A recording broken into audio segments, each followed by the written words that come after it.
프로야구 롯데 자이언츠 구단의 CCTV 선수 사찰 논란, 지난해 뉴스K에서도 보도했는데요. 국가인권위원회가 오늘 이 사안에 대한 재발 방지 대책 수립을 권고했습니다. 그런데 권고 대상이 롯데 자이언츠가 아닌 한국야구위원회라고 합니다. 실질적인 처벌이나 법적인 강제성이 없다는 점에서도 실효성에 의문이 제기됩니다. 김현주 PD와 뉴스 리뷰 첫 소식으로 살펴보겠습니다. 안녕하십니까? 네. 지난해 원정 숙소에 CCTV로 선수들을 사찰해왔던 소식 김현주 PD가 보도를 했는데요. 오늘 인권위원회가 인권 침해다 이렇게 판단을 했더군요. 네, 그렇습니다. 인권위원회는 롯데 구단이 선수들에 대해 헌법으로 보장된 사생활의 비밀과 개인정보 자기결정권 등을 침해했다고 밝혔습니다. 인권위는 당시에 제기됐던 의혹들도 확인했습니다. 지난해 4월 초부터 6월 초까지 선수들의 원정 숙소 출입 상황이 구단 측에 보고됐고, 이것이 당시 롯데 구단 최하진 대표이사의 지시를 받아 이뤄진 일이라는 겁니다. 네, 최하진 대표는 문제가 제기된 지난해 11월에 사퇴했는데요. 당시 정의당 심상정 의원이 CCTV 사찰 증거 문건들을 공개했었습니다. 원정 숙소 검토 내용이라는 문건에는 최하진 대표가 각 숙소 관계자들을 만나서 호텔 내 CCTV 위치와 새벽 1시부터 오전 7시까지 녹화 자료를 전달할 수 있는지 여부를 확인했다는 내용이 있었고요. 원전 안전대장이라는 문건에는 실제로 선수들이 원정 숙소에 묵으면서 언제 외출하고 귀가했는지 빼곡히 적혀 있었습니다. 인권위원회는 KBO 한국야구위원회 총재에게 재발 방지를 위한 대책 마련이 필요하다는 의견 표명을 하기로 했다고 밝혔습니다. 네, 롯데 자이언츠 측에 대해서는 특별히 언급한 게 없습니까? 네, 그렇습니다. 롯데 구단이 인권 침해를 했다면서도 롯데 구단에 대한 직접적인 권고는 없었습니다. 그 원인에 대해서는 주목할 만한 지적이 있었습니다. 어제 스포츠 동아가 인권위 권고문 골자를 입수했다며 보도한 내용 중에 정의당 관계자의 이런 말이 있었습니다. 원래는 행정자치부 장관이 롯데야구단의 개인정보보호법 위반 사실에 대해 고발하라는 인권위의 정책 권고가 있었는데 미리 입수한 발표문에는 이게 빠져 있었다는 발언입니다. 실제로 오늘 발표문에도 롯데 측의 행위는 개인정보보호법을 위반한 것이라고 적혀 있지만 법 위반에 대해서 어떤 조치를 취하라는 내용은 어디에도 없었습니다. 사실 롯데자이언츠는 사기업이라서 인권위의 조사 대상은 아닙니다. 인권위 직권으로 조사를 진행한 경우인데요. 조사는 잘 했으나 인권 침해를 한 롯데 측에 대한 직접 권고 조치가 없는 것은 아쉬운 대목입니다. 일단 롯데 측은 성명서를 내고 다시 한번 사과를 했습니다. 네, 그리고 오늘 수원대 교수협의회가 인권위에 낸 진정 결과도 발표됐다고 하던데요. 어떻게 나왔습니까? 역시 인권 침해라는 결정이 나왔습니다. 수원대 교수협의회가 인권위에 진정을 냈던 이유는 지난 2013년 4월 수원대 측이 교수들에게 교수협의회 활동을 반대한다는 성명서에 서명을 하라고 강요했기 때문입니다. 수원대 측은 교수협 반대 서명운동이 자발적으로 진행된 것이라는 입장이었습니다. 하지만 인권위는 피해 교수들이 인사상 불이익을 우려해서 서명을 했으며 위에서 또는 학교에서 시키는 일이라는 말을 교수들이 들었다고 밝혔습니다. 즉 수원대 차원에서 각 학장과 학과장들을 통해서 조직적으로 교수들에게 성명서 서명을 강요했다고 인정한 겁니다. 근데 이 사안에 대해서는 어떤 방안을 권고했나요?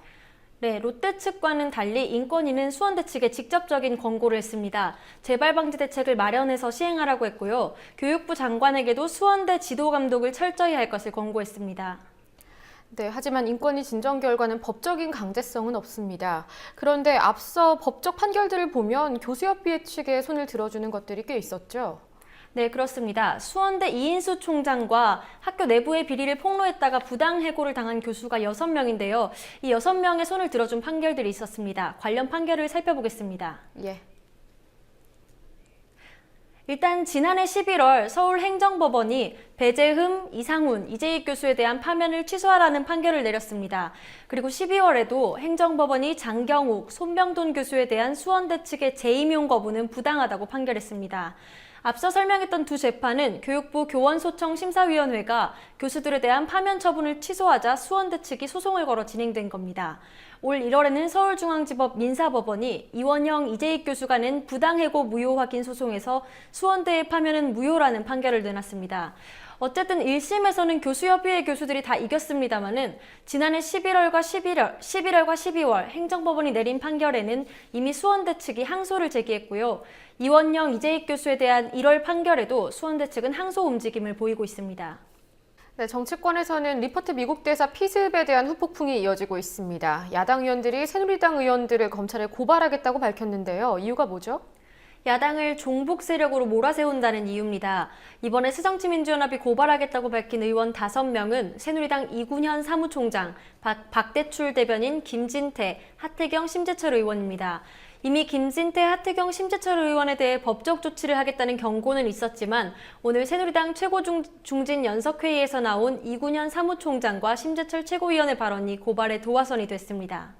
새정치민주연합은 그동안 새누리당 소속 의원과 당 대변인의 막말에 수차례 자제를 당부하고 사과를 요구했습니다. 그럼에도 불구하고 오늘 새누리당 최고위원 중진 연석회의에서 사무총장과 중진 의원까지 나서서 허위 사실로 문재인 대표를 음해하고 새정치민주연합 소속 국회의원의 실명을 하나하나 거론하면서 종북으로 몰아세워 명예를 훼손했습니다. 이군현 사무총장은 문재인 대표에게 당내에 리퍼트 미국 대사를 피습한 김기종 씨와 관련된 인사가 있는지를 밝히고 종북주의 성향이 있는 사람은 총선 공천에서 배제해야 한다고 말했습니다. 야당 소속 의원들의 실명을 하나하나 거론한 사람은 심재철 최고위원인데요. 심 의원은 김기종 씨가 바로 얼마 전까지 김경협, 이종걸, 우상호, 문병호 의원의 도움으로 국회를 드나들며 국회에서 세미나를 열거나 기자회견을 했다고 언급했습니다. 네, 박대출 대변인의 발언도 논란이 되지 않았습니까? 네, 그렇습니다. 박대출 대변인은 야당이 종북 숙주에 대해 반성해야 한다고 발언을 해서 논란을 일으켰습니다. 하태경 의원은 자신의 SNS에 새정치연합은 아직도 대한민국에 군사주권이 없다고 생각하는가? 문재인 대표는 답하라 이런 글을 썼는데요. 이번에 리퍼트 대사를 피습한 김기종 씨와 문재인 대표가 한국에 군사주권이 없다는 생각을 한다는 점이 동일하다는 취지에서 발언을 했습니다. 김진태 의원은 방송 인터뷰에서 야당에는 건전한 민주화 세력에다가 이렇게 불순한 종북 세력까지 뒤섞여 있다고 비난한 바 있습니다. 네, 다음 소식 보겠습니다. 홍준표 경남도지사가 무상급식 중단을 어제 선언을 했고요. 논란이 계속되고 있는데 오늘도 또 입장을 밝혔다고요. 네, 홍준표 지사는 어제가 아닌 그제 무상급식 중단을 선언했습니다. 무상급식에 배정됐던 예산 642억 원을 서민자녀 교육 지원 사업에 사용하겠다고 밝혔는데요. 논란이 커진 오늘 홍 지사는 SNS에 추가적인 입장을 밝혔습니다. 무상급식을 주장하는 교육감들을 진보 좌파 교육감으로 규정했고요. 이 글에서만 진보 좌파라는 말이 6번 쓰였습니다. 글을 보면서 말씀을 드리겠습니다. 예.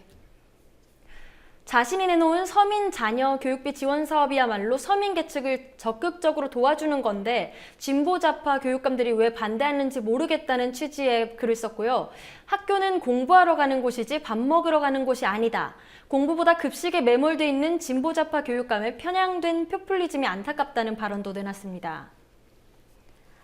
네, 그럼 당장 다음 달부터 급식비를 내야 되는 건가요? 네, 4월 1일부터 급식비를 내게 됩니다. 경남 지역 228만 명의 초중고생 중에서 저소득층을 제외한 21만 9천 명이 다시 급식비를 내게 됩니다. 경남 지역 학부모들과 시민단체들은 강하게 반발하고 있습니다. 오늘 경남 지역 일부 학교 앞에서는 학부모들의 1인 시위가 시작됐습니다. 경남 지역 시민단체들은 경남도청이 경남교육청과의 무상급식 예산 지원 합의를 해놓고 이를 파기했다며 집단 손해배상 소송도 검토하고 있습니다. 네, 박종훈 경남도 교육감은 무상급식 폐지에 반대하면서 홍 지사한테 회동을 제안했다가 거절을 당했습니다. 문재인 민주연합 대표는 오늘 또 회동을 제안했다고요. 네, 그렇습니다. 문재인 대표가 아이들이 밥그릇을 빼앗겨서는 안 된다고 강조하면서 이른바 무상급식 회동을 제안했습니다. 문 대표는 학생들이 살고 있는 지역에 따라 혜택 여부가 정해져서는 안 된다고 다시 한번 강조를 했고요. 오는 18일 경남 지역에서 현장 최고위원회의를 열고 무상급식 전면 중단의 부당성을 알리겠다고 말했습니다. 홍 지사는 정당 대표가 와서 보자는데 안 볼 이유는 없다고 말한 것으로 전해졌습니다. 네, 그렇지 않아도 최근 누리과정 때문에 그런 무상복지에 대한 여야 간 시각차가 불거지고 있는데요. 쟁점이 하나 더 추가된 것 같습니다. 네, 그렇습니다. 이렇게 문재인 대표를 비롯한 민주연합 의원들은 홍 지사를 비판하고 있지만 여당 측에서는 긍정적인 반응을 보이고 있습니다. 오늘 최고중진 연석회의에 참석한 심재철 새누리당 의원은 홍 지사의 결정을 환영한다고 말했습니다. 홍 지사가 선별적 복지의 일환으로 시행하겠다는 교육복지카드 사업에 대해서도 여야 간 설전이 벌어졌습니다. 오늘 아침 라디오 방송에 출연한 새누리당 이노근 의원과 새정치민주연합 이목희 의원의 발언을 들어보시겠습니다. 옛날에는 소위 우리가 얘기하는 기초생활수급자 있지 않습니까? 예. 그 서로 그거 창피해가지고 그걸 신청하면서도 뒤로 뺐어요. 요새는 당당하게 신청합니다. 보편적으로 상당 부분이 그렇습니다. 예를 예. 들어서 기초생활수급자, 차상위계층 엄청납니다. 10만 명이 그것을 무슨 창피해서 또 무슨 더 드러날 겸에 그렇게 하지 않습니까? 또 더군다나 교육복지 카드를 받으려면은 예. 학부모가 자신의 가난을 증명해야 되잖아요. 예. 이건 복잡한 뿐만 아니라 학부모나 아이들의 자존심에 상처를 주는 일입니다. 예. 그리고 저소득층에 대한 학습 지원이 필요하다면 이건 추가로 할 일이지 멀쩡한 무상급식을 아이들 밥그릇 빼앗아 할 일이 아니다. 저는 이렇게 생각합니다. 앞서 이노근 의원은 예, 당분간 밥그릇 논란이 이어질 것 같습니다. 여기까지 듣겠습니다. 수고하셨습니다.